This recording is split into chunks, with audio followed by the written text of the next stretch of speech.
So the Philadelphia 76ers just finished off playing against the Miami Heat for the second time this season, and for the second time at home. It would be the return of Jimmy Butler, so we all knew that the Wells Fargo Center would be rocking. And of course, we'd have a sellout crowd. But this game against the Heat would be different than the one we saw a couple weeks ago, as the Heat were ready for the Philadelphia 76ers, and they came out victorious here, winning this game 108-104, a game that would come all the way down to the wire. But guys, my name is Parceo Philly, uniting all through sports and culture here in the beautiful city of Philadelphia, and today we're going to look back at the Sixers versus the Miami Heat. But don't go anywhere, guys, because you don't want to miss this whatsoever. So let's get this started, guys. Yeah!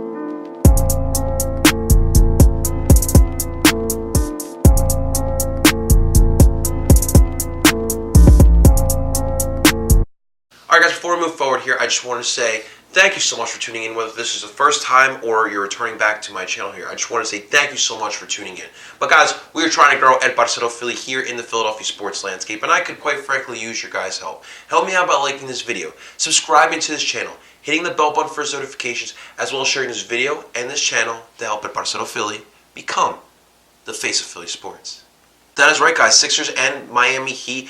And guys, quite frankly, before we dive into this is turning into what it looks like to be a rivalry. Miami Heat fans, quite frankly, really want this. I guess when you're down south in the southeast region of the United States, you don't have many teams that can compete with you. You know, the Orlando Magic have been notoriously a team that's had spurts of good teams, but have been bad in their history, quite frankly. You got the Atlanta Hawks, who've been bad in their history as well. Both the Hawks and the Magic are teams that are coming up, though. They both have good young talent, but they're not what the Heat are right now. The New Orleans Pelicans are in the Western Conference. The Charlotte Hornets are always bad. And then the Washington Wizards, they have spurts as well, but they're bad at the moment right now, and they are a little far from Miami. But it seems as if the Heat fans, since the playoff series in the first playoff year under Brett Brown, this rivalry has started. Now, for me personally, the Heat have always given us fits. And I remember in that first playoff series for Brett Brown's tenure, when we faced off against the Heat, man, they were playing dirty, quite frankly, and that really agitated me, the way they were handling Ben Simmons. And you got to commend Ben Simmons, because Ben Simmons really grew up in that series. But that to me started a little displeasure towards the Miami Heat. Now, today, I don't know what it is, why it is that the Miami Heat really dislike us. You guys took our best player. He wanted to go to Miami. You had him. We were fine with him leaving. Like, he didn't want to stay here. It was okay. And you guys just wanted to continue taking shots at us. Like, for what? For who? I get it. You have 3 NBA championships to our 2, and you've only been around since the 80s. I get that. But when you look at the Miami Heat, you can honestly say that they are the ones that created this trend that you're seeing today. The superstars linking up. Before that, the Boston Celtics were the first big 3, but the Celtics had to trade for Ray Allen and Kevin Garnett. The Miami Heat created a culture and a way of building of teams that really has hurt the NBA, in my honest opinion. When LeBron James and Chris Bosh chose to sign with the Miami Heat, that really created a trend that I really hate. Back to these two teams. This matchup's looking like it's going to be a fun matchup for years to come. Hopefully we meet up in the playoffs, because that's going to be a great 7-game series, to be honest with you guys. But this game was not a game for the Sixers. This was Miami's game here. They were on fire. They came ready to play in this game. But let's look at some of our top performers here for your Philadelphia 76ers. Now, I want to start off with Joel Embiid, because I felt like defensively, although he allowed his matchup to have a pretty good game, I thought defensively he still was pretty solid. The Miami Heat did a really good job of pick and rolls, and trying to switch off on defenders, which would leave Bam Adebayo open a couple times. And it wasn't Joel, even though that was Joel's guy to defend, it wasn't really his fault. Bam went off. But JoJo, defensively here, guys, had 19 rebounds. All right, 19 rebounds. 2 blocks and a steal. That's a pretty solid night on the defensive side of the basketball. And offensively, he added his 23 points and 3 assists. So not a bad night here for JoJo. A double-double night. I will take that from JoJo any given night of the week. He definitely would lead the charge defensively. And the thing about the defense in this game on this night was that they showed up when you needed them the most. They came up big when you needed them the most. Yeah, they allowed the Heat to go on some ridiculous runs, but they were able to close those gaps, and they were able to make this close. So, defense has to be a little more consistent going forward. You gotta play all 4 quarters. You can't play spurts of good defense. You gotta play all 4 quarters. But let's move on. Tobias Harris, to me, had the best offensive game here. For the Philadelphia 76ers, he would add his 20 points, 2 boards, and 4 assists. Definitely a solid night for Tobias. But it was tough to get your own shot off in this game. We'll talk about what the Miami Heat did defensively that really affected the Sixers' offense, because they did a pretty solid job, and you got to give Spo some credit here. Let's move on to Al Horford. He's going to get some criticism for the last shot in the game here, which I get it. Why is Al Horford being our closer in a crucial matchup against the Miami Heat? But Al didn't have his best game overall. Had 9 points, 3 assists, and 4 boards. And I'm going to raise this question yet again. Should we put Al Horford on the bench and coming on for Joel Embiid? I'm going. Honestly, the more and more I see it, I definitely think that that's the best option, is keeping Al on the bench, because, guys, you have Al Horford as your backup center. That is really dangerous to have Joel Embiid, one of the best centers in the NBA, starting, and then you have Al Horford as your backup. That's pretty damn dangerous. And it's going to be tough to stop you when you have a dominant center on the court at all times. Josh Richardson seems to love to play against the Miami Heat. He probably definitely has a chip on his shoulder. He probably felt like as if he shouldn't have not gotten traded to the Sixers, even though he's loving his time here in Philly. But, when you get traded, it's definitely like a slap in the face. Especially Josh Richardson is a guy who gave it his all to Miami. He did everything right, and he got traded because the Heat wanted Jimmy Butler. And Josh is trying to prove you that you made the wrong decision. And Josh had a fantastic game in the last Heat game this season, and in this game he still had a pretty solid game, and he's finally getting comfortable here. He had 17 points here in this game, 6 assists and 5 boards. So I'll take that any given night from Josh Richardson. He just has to pretend that he's playing with Miami Heat every single game, and we'll be all right. Now Ben Simmons, last but not least, we will get to in 1 second, but Ben had 17 points as well, 16 assists, and 6 rebounds. Now, with Ben Simmons here, it's about taking charge with Ben Simmons. It's about putting the team on his back. I feel as if Ben really is not grasping that at all, quite frankly. Unfortunately, off the bench, he really didn't get much offensive production, but Matisse Thybulle was on it on the defensive side of the basketball. Mike Scott would only knock down 1 big 3 in the 4th quarter, and that was really it for Mike Scott on this game here. Now, as you guys know, I was down in DC over the weekend, so I really couldn't catch up and talk too much about the Sixers. But obviously, I was keeping an eye on that Sunday game against the Brooklyn Nets, and it was a bad loss to the Brooklyn Nets, the first matchup against the Nets, and it was a game without Joel Embiid. And in that game against the Nets, the Nets really found a way to attack the Sixers with inside. Without Joel Embiid, he's our defensive stopper within the middle, and the Nets were able to take advantage of that. And in this game here, luckily we were able to have Joel Embiid back. But like I mentioned here, guys, Bam Adebayo had a great game. And when we're talking about the Sixers and Heat previously, like Joel Embiid used to dominate Hassan Whiteside. He ruined Hassan Whiteside's career, in my opinion. Now you got this Bam Adebayo, this kid from Kentucky, right? He had 23 points, 5 assists, and 9 boards.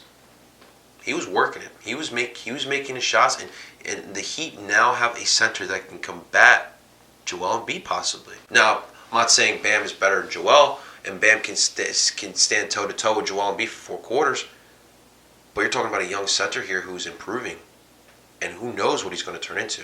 He was excellent. He's what the Miami Heat really needed. And of course, in this game, this was the first time we were able to get the starting 5 to play together. It's been a while since we got Ben Simmons, Josh Richardson, Tobias Harris, Al Horford, and Joel Embiid all out on the court at the same time. So that was really great to see. But on the other side of the court, Eric Spoelstra, he is one of the best coaches in this league for a reason. You look at this roster of the Miami Heat. Okay, obviously they made the big signing.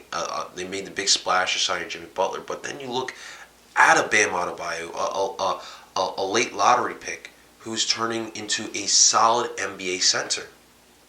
Duncan Robinson, where the fuck did he come from? He contributed on this night for the Miami Heat, grabbing 15 points, assists and 5 boards. How about Kendrick Nunn? This was a kid that was undrafted in 2018 out of Oakland. He spent some time with Illinois in college, and then last season he spent his time in Santa Cruz with the Warriors.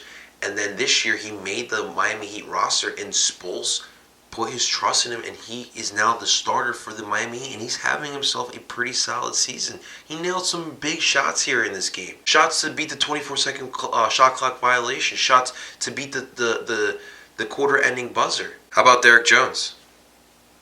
A four-year player from UNLV, and he's actually from here in Chester, Pennsylvania. Go Union, of course. But another guy who made some big shots and has really emerged and stepped out of nowhere as an undrafted player to have some big minutes for the Miami Heat at this current moment. And then you got guys like Tyler Hero, a late first-round draft pick out of Kentucky, who's knocking big shots down for the Miami Heat as well. Miles Leonard looks to be turning his career around, and he looks like a solid contributor for the Heat at this moment. And yet you still don't have Justice Winslow, and you don't have Dion Waiters, two guys you thought that would contribute for you, and the Miami Heat. And Eric Spoelstra put together a pretty solid lineup without spending money. You know, I just talked about how the Miami Heat started this whole superstar trend, and it's like they went from that LeBron, D. Wade, and Chris Bosh team and are starting to learn how to draft and develop players. And it's not even just drafting. Finding outcasts around the league that they have developed and turn into starters for their own team. And then you spend big money on a Jimmy Butler to surround this team around Jimmy Butler. Quite frankly, this is brilliant. This is absolutely brilliant. Like, I know we got to talk about this game, but I have to talk about this roster structure for the Miami Heat because it is absolutely brilliant. And as a Sixers fan who has been going through the process, who has seen the Sixers fail at drafting at times throughout this process, throughout the years of this process, it drives me crazy. It really drives me crazy seeing teams in the NBA who can draft pretty good when we have failed on a Nerlens Noel, on a Jahlil Okafor, on a Markelle Fultz. And it's looking like Zaire Smith's down the same road as well. Alright, but the Miami did do something right, and that's a reason why they won this game. Obviously, their shots are falling, quite frankly. Their shots, where they made big shots in big moments, and that's really was one of the differences. But the other difference was the Miami Heat's zone defense. The zone defense. We're talking about a zone defense that is being ran in college basketball, in high school basketball. It's a pretty basic system of defense. You have one area on the defensive side of the court to just guard. All you got to do is just make sure nothing is going past your zone. And this zone defense works against us because, quite frankly, everyone knows we're not the best shooting team in the NBA.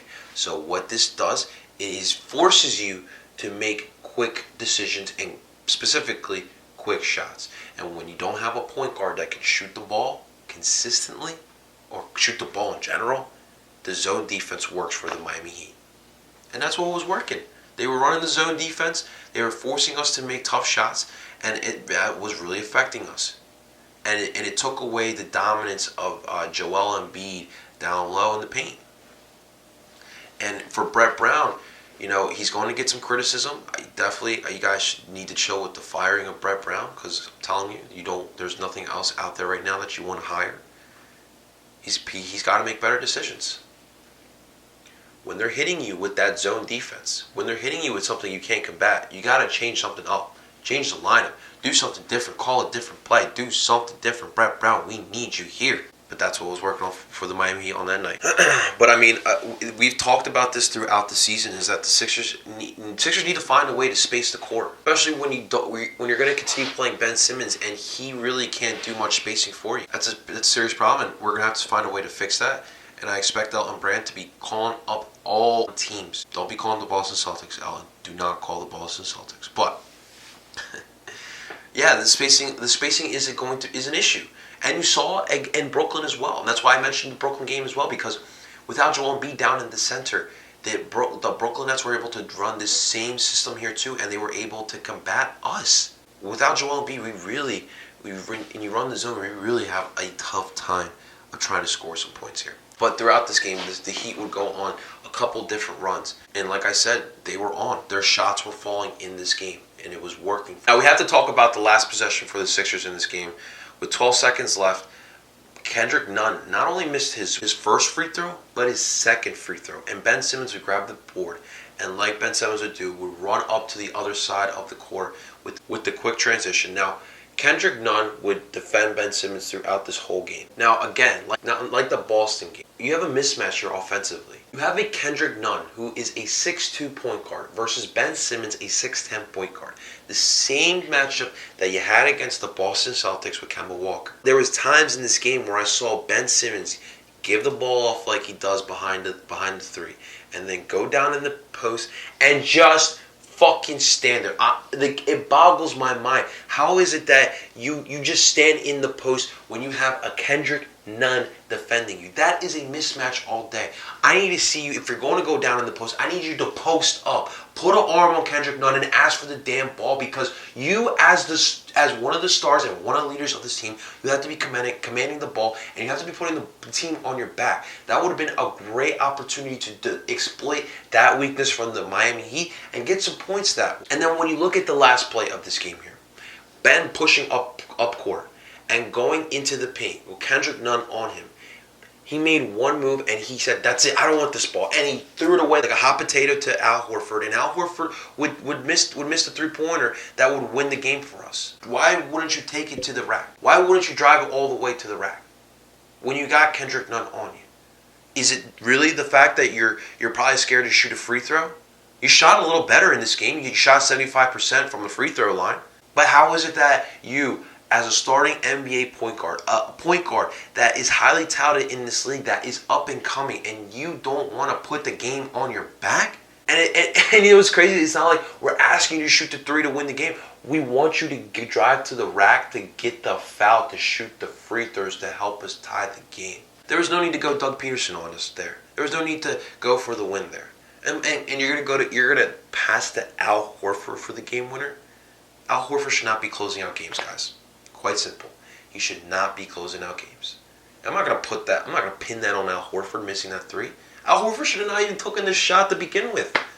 I would have rather Ben drove to the paint, make the layup, if not, go to the free throw, shoot the free throws, and let's go into overtime. Now, obviously, when we talk about the Miami Heat, the first thing that's going to come up is the name Jimmy Butler. And it's the first thing we're going to think about when we think about the Heat. It's going to be Jimmy Butler. And he got his boos in this game yet again. He's going to continue getting those boos. And he wasn't really dominant as I thought he would be in this game, which was perfectly fine. Josh Richardson did a solid job on him. Josh Richardson is a pretty underrated defender, by the way, guys. I really love his defense. He loves getting his arm. He loves to spread his arms and get his arms in there. He loves to disrupt plays. He did a solid job against Jimmy. Jimmy only scored 14 points with 5 assists and 7 boards. So he was sort of like a decoy for the Miami Heat. The Sixers were keeping an eye on Jimmy Butler, making sure he wasn't killing us on the offensive board. Now with this loss, the Sixers have lost their first game at home. It took till December for the Sixers to lose their first game at home. So really can't be too mad about that, obviously. It was a hard-fought game, and the Sixers fought back. They really did, even though the Heat came ready to play, and they were clearly the better team in this game, but the Sixers fought back. And now you're 14-1 at home. And now, unfortunately, with that loss, that dropped you down to 5th place in the Eastern Conference. You're now behind Boston, Toronto, Milwaukee, and Miami. So definitely, not too discouraging, but, you got to bounce back. For the Sixers, the opportunity will come this Friday night as the Sixers will face off against the Dallas Mavericks, and it's kind of disappointing because, as we all know, Luka Doncic is out for a little bit with his ankle injury, and I was really hoping to see a Ben versus Luka matchup. I've been getting in a couple of back and forth arguments with people. You guys know I'm a homer. I love my Sixers, and I will always defend my players as long as they give me reasons to defend them. And I will always say I would rather have Ben Simmons over Luka Doncic. and I was hoping that Luka would come into Philly on Friday to help me prove my point. But still, the Mavs are no team to look over, even without Luka Doncic, and it's cool. This is a big game here, I still need Ben Simmons to have a big game here. I want to see some jumpers. This is a perfect opportunity here for you to shoot some jumpers here, Ben. So let's get that done. That'll be an 8 o'clock tip-off down at the Wells Fargo Center. So don't miss that game, guys. It's going to be a good one. But, guys, that's all I have for you today. Final score, Sixers losing 108-104 to the Miami Heat. Heat fans, stop trying to start a rivalry with us. You don't want that smoke. But, guys, if you want to talk about anything Philadelphia 76ers, let me know in the comments below, especially if you want to talk about Heat versus Sixers. Let me know in the comments below. I want to hear from you guys. But, of course, thank you so much for tuning in here to my channel. I really appreciate it here. If you want to see some more of Ed Parceo Philly, covering your Philly sports, covering soccer worldwide, help me grow here. Help me grow by liking this video, subscribing to this channel, hitting the bell button for notifications, sharing this video and this channel to help me grow. But, guys, if you want to follow me on other platforms, social media, definitely do so. Follow me on Twitter, at Ed Parceo, and on Instagram, you can follow me at L_Parceo_Philly. But until next time, guys, I'm Ed Parceo Philly, telling you guys to always trust the process. See you guys.